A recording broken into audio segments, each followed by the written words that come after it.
우리가 매일 접하고 있는 생활 속 물건들입니다. 여러 가지 소재가 보이지만 잘 살펴보면 금속이 생각보다 많은 비중을 차지하고 있군요. 금속과 동떨어진 삶을 상상할 수 없다면 그 속을 좀 더 깊이 알아보는 건 어떨까요? 금속에게는 공통적인 특징이 있습니다. 번쩍거리는 광택, 열과 전기를 전달하는 전도성, 두드리거나 압착하면 판처럼 얇게 펴지는 전성과 실처럼 가늘게 늘어나는 연성, 그리고 수은을 제외한 모든 금속은 상온에서도 고체로 존재할 수 있죠. 우리가 잘 알고 있는 대표적인 금속으로는 금, 은, 철, 구리, 알루미늄 등이 있고요. 그중에서도 대표 주자는 단연 철이라고 할 수 있습니다. 철은 전 세계 금속 생산량 중 90% 이상을 차지하며 현대 생활을 지탱하는 중심 역할을 하고 있죠. 철을 가공하는 제철소의 모습 하면 가장 먼저 용광로가 떠오를 겁니다. 그렇다면 왜 철은 이렇게 고온에서 녹이는 과정이 필요할까요? 사실 철을 함유하고 있는 자연 상태의 철광석은 순수한 철이 아닌 산소와 결합된 산화철 형태로 존재합니다. 스토커처럼 늘 철의 주위를 맴돌던 산소가 철에 찰싹 들러붙게 되면 부식을 일으키면서 서서히 철의 생명력을 빼앗아가죠. 누가 이 산소를 좀 떼어줘. 광석 속에 함유되어 있는 특정 금속만을 분리, 추출하는 과정을 재련이라고 하며 철의 재련은 높은 온도의 불 속에서 이루어집니다. 용광로에는 철광석과 함께 두 가지의 필수 재료가 들어갑니다. 코크스라는 탄소 덩어리와 석회석이죠. 탄소는 산화철을 환원시켜 산소를 제거하고 석회석은 철광석의 불순물을 녹이 없애는 역할을 하고요.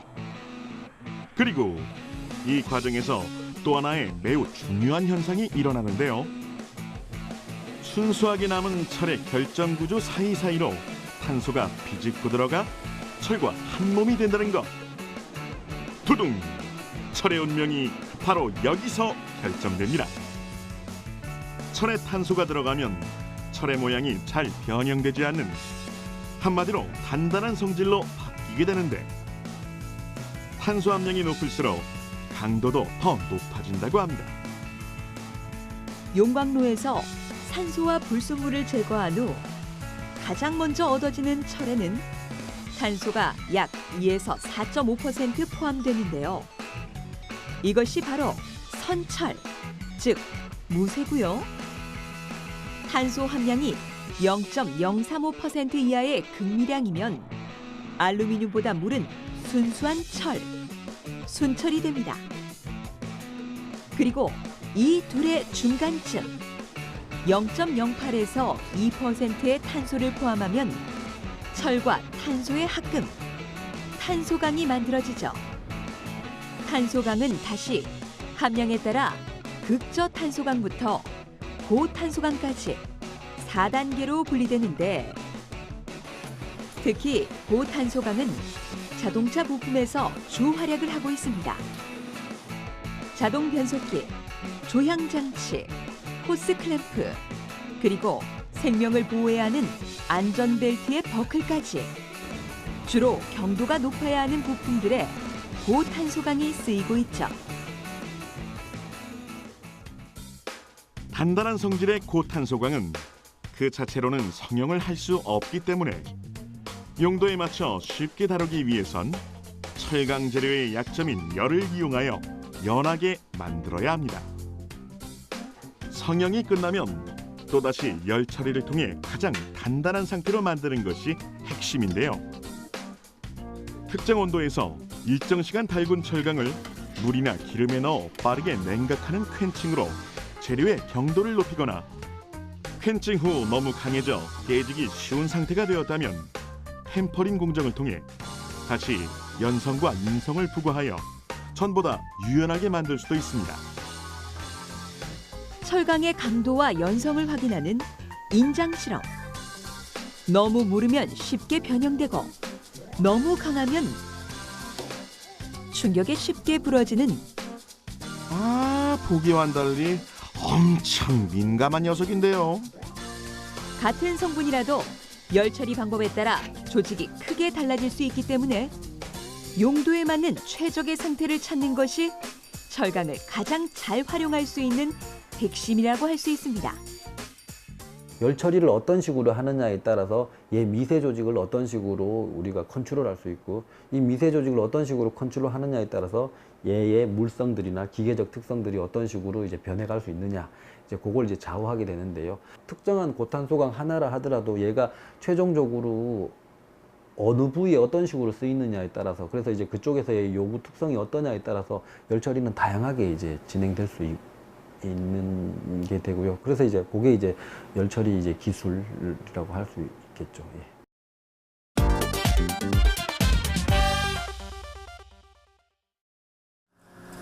수많은 금속 중 유독 질량이 가벼운 경량금속이 있습니다. 보통 실생활에서 쓰이는 마그네슘, 베릴륨, 알루미늄, 그리고 타이타늄 등 4가지 종류가 대표 경량금속에 속하죠. 이 중에서 가장 빨리 그리고 가장 널리 실용화된 것이 알루미늄입니다. 가벼울 뿐만 아니라 잘 펴지고 잘 늘어나기 때문에 다양한 형태의 제품을 쉽게 만들 수 있고요. 부식에 강하게 견디는 내부식성, 거기에 매끄러운 표면과 남다른 광채까지 겸비하고 있죠. 이러한 장점으로 우리 생활 속 깊숙이 자리하고 있는 알루미늄. 작게는 음료캔부터 포장용 호일, 냄비의 소재로, 크게는 자동차, 기차, 항공기, 전투기에 이르기까지 가볍지만 단단함을 필요로 하는 수많은 용품에 사용되고 있습니다. 알루미늄은 사실 거의가 다 구리나 마그네슘, 아연 등의 다른 금속을 섞어 만든 합금 형태입니다. 100%의 순수 알루미늄은 불순물 때문에 만들기가 무척 어려울 뿐더러 만든다고 해도 성질이 무르고 약해 제품으로 제작하기에는 적합하지 않죠. 알루미늄은 합금 종류에 따라서 강도의 차이가 상당히 많이 나는 소재입니다. 그래서 자동차용으로 사용을 하기 위해서는 여러 가지 합금 원소를 첨가하고요. 그 다음에 열 처리를 통해서 강도를 올리는 작업을 하게 됩니다. 그렇게 되면 실제로 예전에 쓰였던 철 소재에 비해서 상당히 수준에 이르는 강도를 갖는 판재를 만들 수가 있습니다. 알루미늄 합금은 만드는 방법에 따라 주조용과 가공용 합금으로 구분됩니다. 주조용 알루미늄 합금은 금속을 고온에서 녹여 틀에 붓고 굳혀 곧바로 제품의 형태를 만드는 방법인데, 주로 복잡한 모양을 가진 제품에 사용되며 자동차 부품에서는 타이어 휠이 대표적입니다.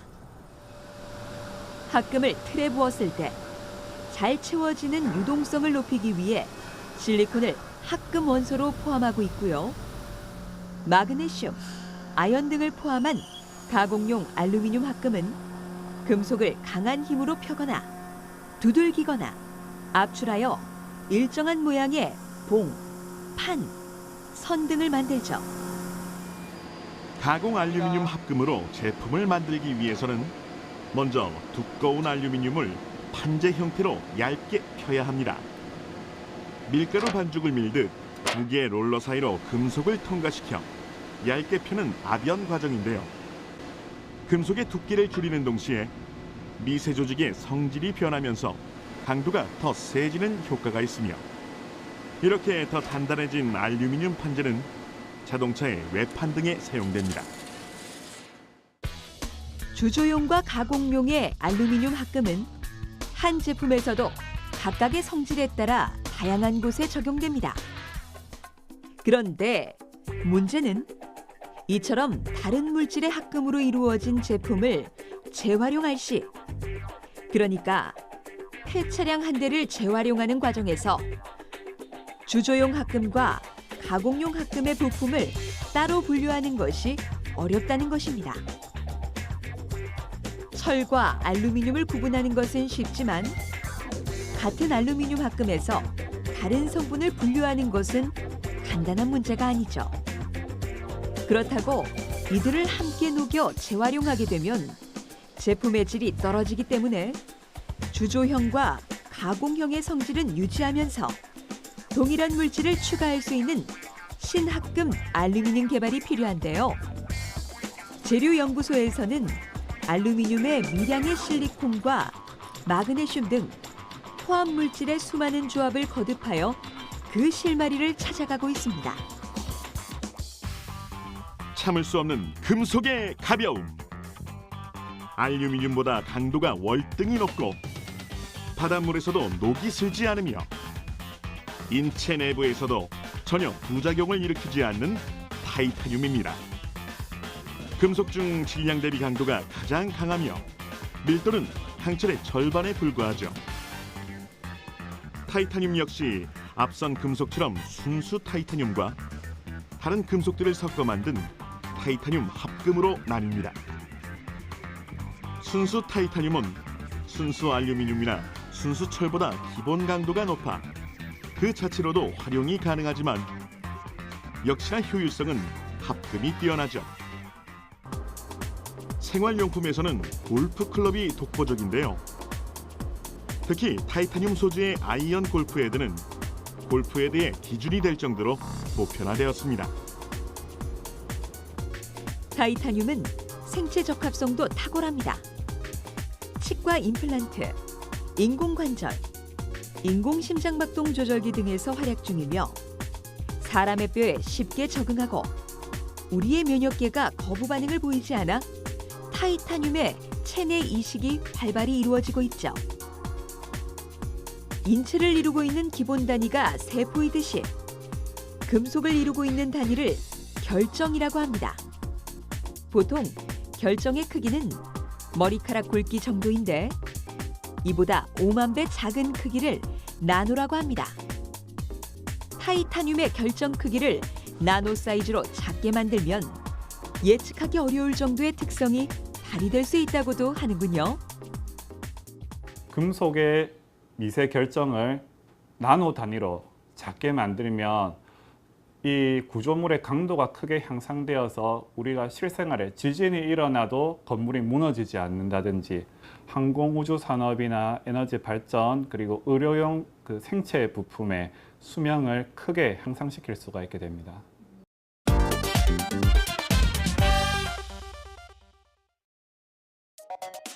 재료로서 다루기는 쉽고 물건으로 완성되었을 때는 견고함과 불변성을 가지는 금속의 반전 매력. 그 덕에 인류는 오랜 옛날부터 다양한 금속 재료를 활용하여 생활에 필요한 일용품과 장식품을 만들어 왔습니다. 금속 공예는 재료에 따라 크게 귀금속 공예와 보통 금속 공예로 나뉘며 금, 은, 백금 등의 귀금속으로는 주로 장식품을, 그 외 구리나 철과 같은 금속으로는 도구와 기기 등을 만들고 있는데요. 구리만으로는 너무 무르기 때문에 구리를 기본으로 주석이나 아연, 니켈 등을 섞어 단단한 합금으로 사용하고 있습니다. 기원전 2500년 무렵부터 오늘날까지 생활 속 깊숙이 자리 잡고 있는 금속 공예품입니다. 금속에 적용할 수 있는 가공법만 해도 수십 가지. 합금의 비율과 두께에 따라 금속을 종이처럼 오리거나 돌돌 말거나 선으로 뽑을 수도 있고요. 거푸집에 녹인 쇳물을 부어 원하는 형태를 얻는 등 제작자의 기술과 응용력에 따라 얼마든지 다채로운 결과물을 만날 수 있습니다. 그것이 실용적이든 예술적이든 말이죠. 그리고 여기 대중적으로 잘 알려지진 않았지만 이집트 피라미드에서 발견됐을 정도로 오랜 역사를 가지고 있는 또 하나의 금속 공예 기법이 있습니다. 은은하면서도 우아한 색감이 돋보이는 칠보 금속 공예. 금속이라는 도화지 위에 생유리질의 유약을 녹여 붙여 아름다운 색상을 내는 기법인데요. 7가지 보배. 칠보는 금, 은, 청옥, 수정, 진주, 만옥, 호박을 가리키며 이 보석들이 내는 귀한 색을 상징적으로 표현한 이름입니다. 유독 광택이 번쩍거리는 이 구두를 일컬어 우리는 에나멜 구두라고 부르는데요. 칠보의 빛깔을 내는 유약 기법을 영어로 에나멜링이라고 하며 이 가루 유약들이 작가의 손을 거쳐 아름다운 빛깔로 탄생하게 되죠. 자, 그럼 칠보를 금속에 입히는 작업 직접 확인해 볼까요? 완성된 밑그림에 맞춰 아크릴판을 모양 그대로 오립니다. 일반적으로는 칠보가 금속에다가 많이 하는데요. 일반적인 금속은 은, 동, 그리고 철도 가능하고요. 그리고 또 도자기, 유리도 가능합니다. 근데 이제 그거에 맞는 유약이 조금씩 틀리는데요. 그래도 이제 유약이랑 그리고 또 CMC 그리고 가마만 있으면 작업이 가능합니다. 오늘 선택한 금속 재료는 동판. 오린 아크릴에 동판을 대고 기계로 눌러주면 이렇게 모양이 튀어나오고요.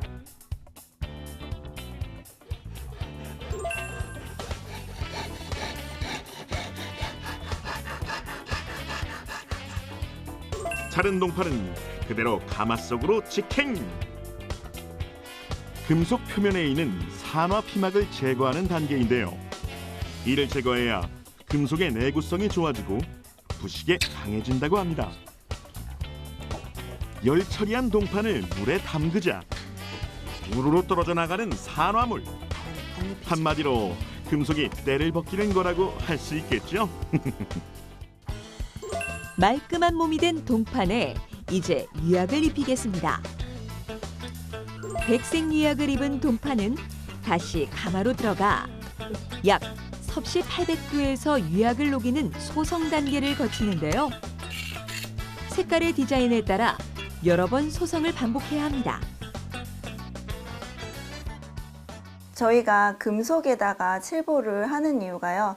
금속과 칠보 유약의 전연성과 팽창수가 비슷하기 때문에 가마 안에서 소송을 하고 이 소송된 거를 가마 안에 바깥에 내놔도 깨지지 않기 때문에 작업이 용이하기 때문에, 그리고 이제 칠보 유약은 색이 아름답기도 하지만 반영구적으로 되게 변하지 않는 색깔이기도 하고요.